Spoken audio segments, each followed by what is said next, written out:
Сәлеметсіздер ме? Бүгін біз мынандай бір керемет әдемі формуланы қарастырайық. X-тің n дәрежесі минус 1 тең болады.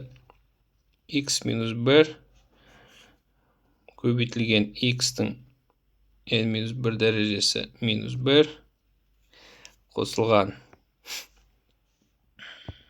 X-тің n минус 2 дәрежесі минус 1 қосылған сол сияқты X минус 1 плюс n жақшан жауып қояйық. Мұндағы x деп отырғанымыз бірден үлкен, және n деп отырғанымыз натурал сан. Енді осы формуланың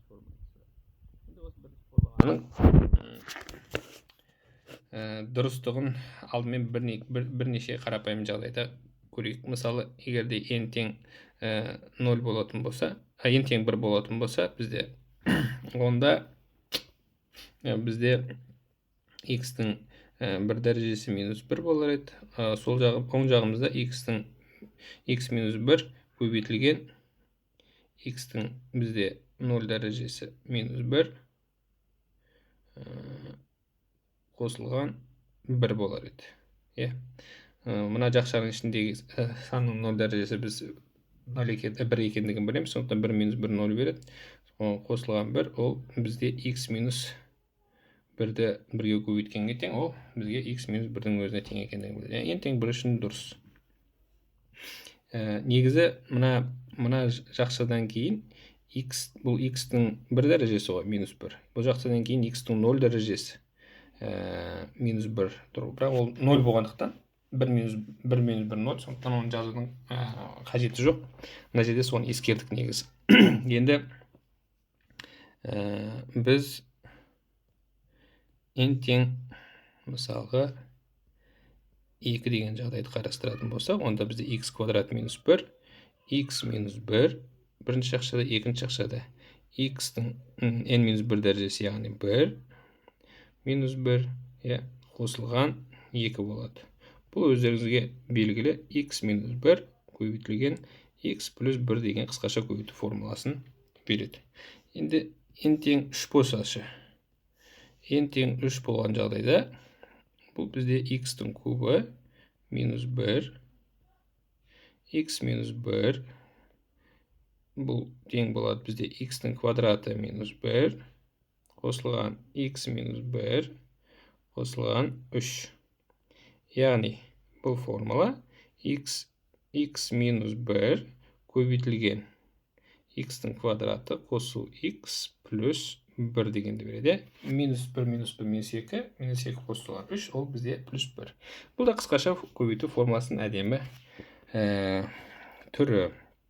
Сонымен бұл дербес жағдайлардан нені байқауға болады? Егерде, мысалы, бізде n тең 2 болған жағдайда минус 1 деген бізде 1 элемент болды. Минус 1 деген бізде 1 элемент болды. Егер n тең 3 жағдайда бізде минус 1-ден 2 элемент болды. Яғни, егерде біз n элементке қарастыратын болсақ, бізде минус 1 деген сан, ол n минус 1 рет кездеседі деген сөз. Енді бірінші формуланы жалпы жағдайда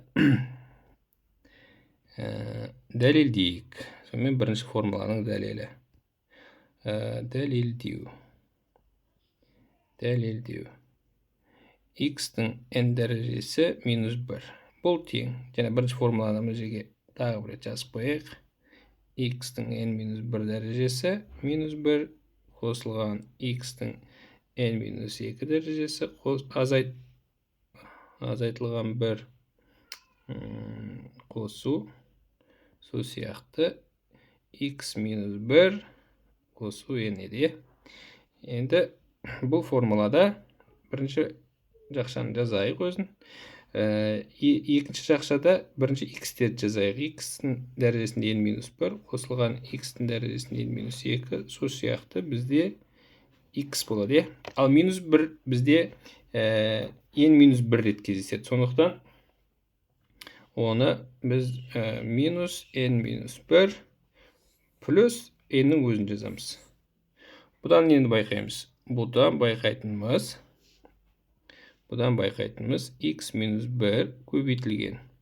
X-тің n-1 дәрежесі қосылған x n-2 дәрежесі қосылған сол сияқты x минус n мен плюс n мына жерде жақша ашылғанда өзара жойылады, 0 береді және плюс 1 қалады. Енді бұдан бірінші жақшадағы екі элементті жеке-жеке көбейтеміз. Бірінші алдымен x-ті көбейтіп шығамыз барлығына, барлық элементтеріне. Сонда бізде бұл нешеге тең болады? Бұл тең болады. Бұл тең болады. X-тің n дәрежесі. Бірінші элементті қосылғышқа көбейт, екінші қосылғышқа көбейткенде x-тің n-1 дәрежесі. Қосу сол сияқты x-тің квадраты қосу x плюс минус болады. Енді келесі бізде минус 1-ді көбейтеміз, дәл осылай. Минус 1-ді.